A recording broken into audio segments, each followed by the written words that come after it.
Hi everybody, happy Wednesday. I hope you're well.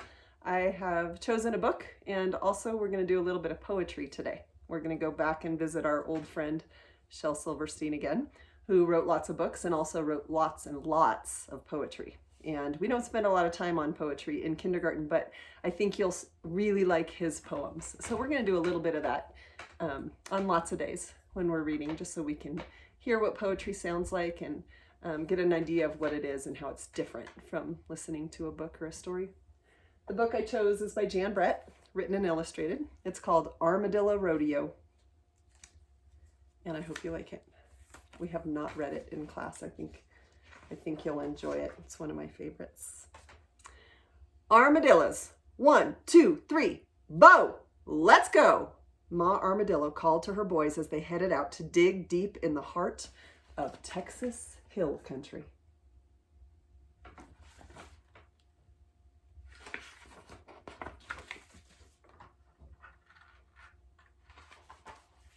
Stay close. Her boys didn't see too well, just like all armadillos, and she didn't want to lose them, especially Bo, who was always wandering off. 1, 2, 3, Bo! Don't go getting distracted on me.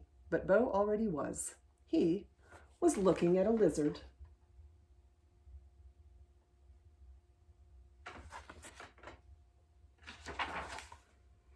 Curious, as always, Bo followed the lizard down to Can Creek just as Harmony Jean came sliding down the bank from the Curly H, wearing her brand new boots, pointy-toed, high-heeled, hand-tooled, chili pepper red boots with fancy cutwork, tall tops, and a Curly H brand.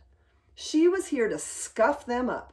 Today was rodeo day, and Harmony Jean was not about to ride in a barrel race looking like a tenderfoot in new boots. So she's got those brand new, bright chili pepper red boots, and she is doing her best to make them scratched up and not look new. She doesn't want to ride in the rodeo in new-looking boots. She wants them to look like they're worn in. She found a muddy place and hopped and splashed until her boots had a worn, lived-in look. Pleased, she whooped and hollered, "Look at me! Won't you just look at me?" Bo's ears perked up at the sound of that pretty voice. He lifted his head and squinted. What he saw was all that red leather shimmering and prancing over the creek bed. Why, for sure it looked to Bo as if he'd found a friend, a rip-roaring, rootin'-tootin', shiny red armadillo. Bo grinned. "Howdy!" he shouted.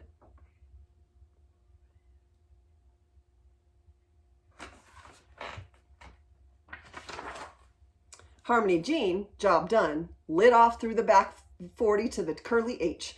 Bo never looked back. He blinked and squinted as he trundled after his bright red friend as fast as he could go. "Wait up!" he called. Back at the creek, his mama twitched an ear. "Is that hollering one of my boys?" she said. "Armadillos, 1, 2, 3. Oh no, Bo!" He'd done it again.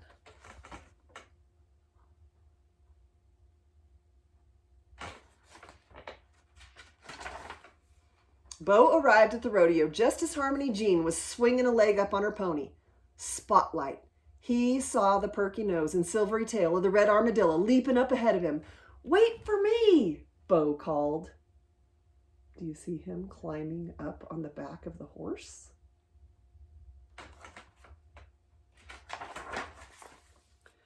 When Spotlight felt Bo on his back, he gave a hopping buck. Harmony Jean stayed aboard, but Bo was tossed high into the air. The little armadillo landed in the dust. As he unrolled, he smiled, brushed himself off, and shouted, "Hey, partner, you're my kind of friend."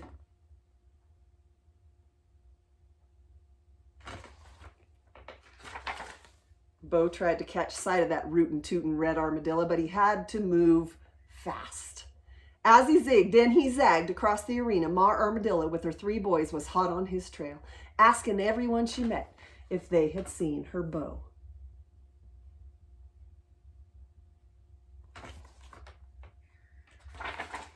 Bo was still looking when he saw the armadillo headed for the barbecue.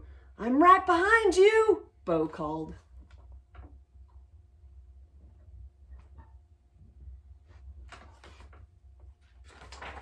But before he could catch up, the armadillo disappeared under the blue-checked tablecloth. Bo dove after him and peered around. His friend was nibbling on something green, so Bo ambled over and took a big bite. It was a red-hot, bright green jalapeno pepper. His mouth was on fire. Bo ran out and doused his tail and his head in lemonade to stop the burn. Delicious, he gulped. What's next?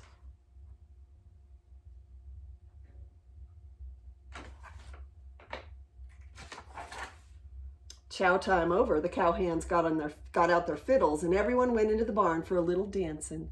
Bo struggled to see his pal.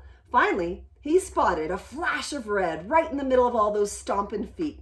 Bo two-stepped toward his frisky new friend and cut in.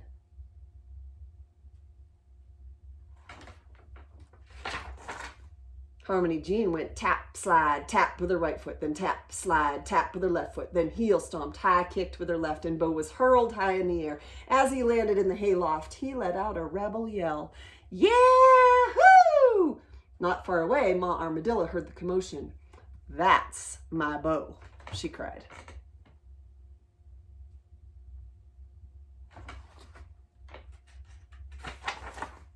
By the time Bo made it down to the hay chute, the dance floor was empty.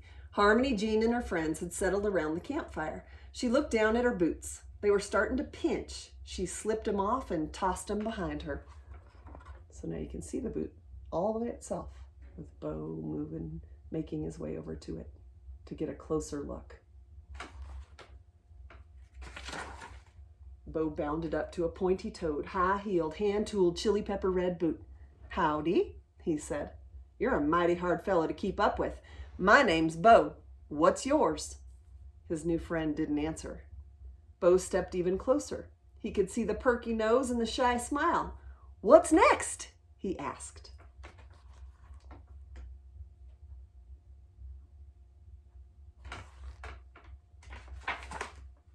But instead of answering, his friend fell over, plop, and Bo was left looking down an opening. He stuck his head in and sniffed. Didn't smell like an armadillo. He poked his nose against the leather. It didn't feel like an armadillo. He squinted up close. It didn't even look like an armadillo. Nose in the air, he wailed. You're not an armadillo! Not far away, the sharp ears of his ma recognized the voice of her boy. His 3 brothers heard him too. Their search was over. Boys, let's go get Bo and head on home, said Ma.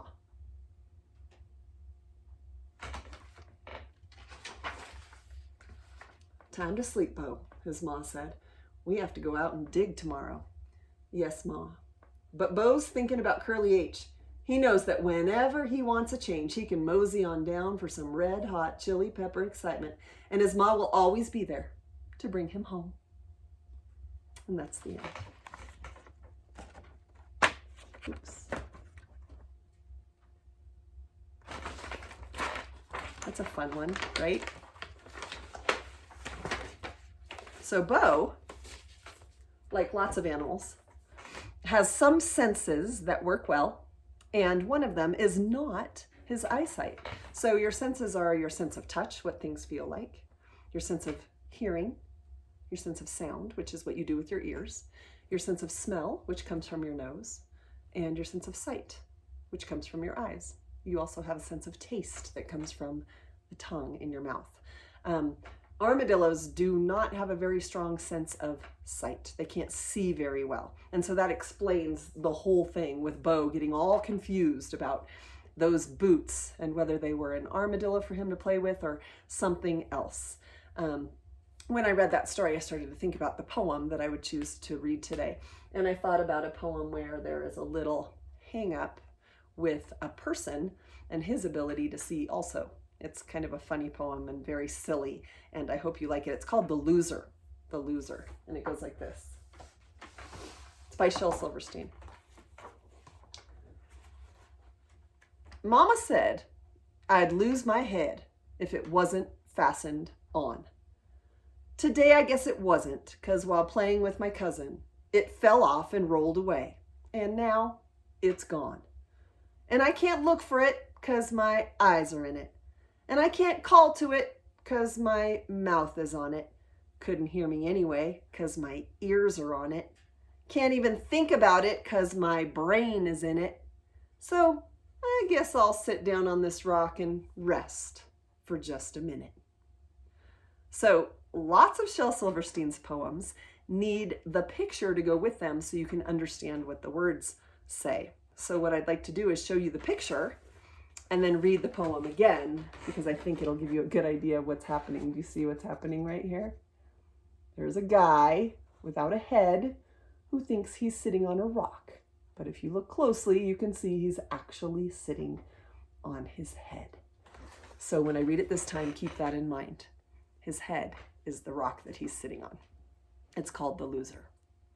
Mama said I'd lose my head if it wasn't fastened on. Today, I guess it wasn't, 'cause while playing with my cousin, it fell off and rolled away, and now it's gone. And I can't look for it, 'cause my eyes are in it. And I can't call to it, 'cause my mouth is on it. Couldn't hear me anyway, 'cause my ears are on it. Can't even think about it, 'cause my brain is in it. So I guess I'll just sit down on this rock and rest for just a minute. So there's that silly illustration with the words. So in poetry, lots of times there are lots and lots of rhyming words. Sometimes there are no rhyming words. Shel Silverstein loves to put words together that rhyme. In fact, he loves it so much, sometimes he makes up words that aren't even real, just so they can rhyme with the other words that are real in the poems that he writes. So when we practice rhyming in class, lots of times I'll say something that rhymes with head. And it doesn't matter if it's a real word. It doesn't matter if it's a made-up word. It just has to sound the same at the end. And Shel Silverstein loves to do that, even when he uses nonsense. So I hope you liked the story, and I hope you liked the book. And I will see you again tomorrow.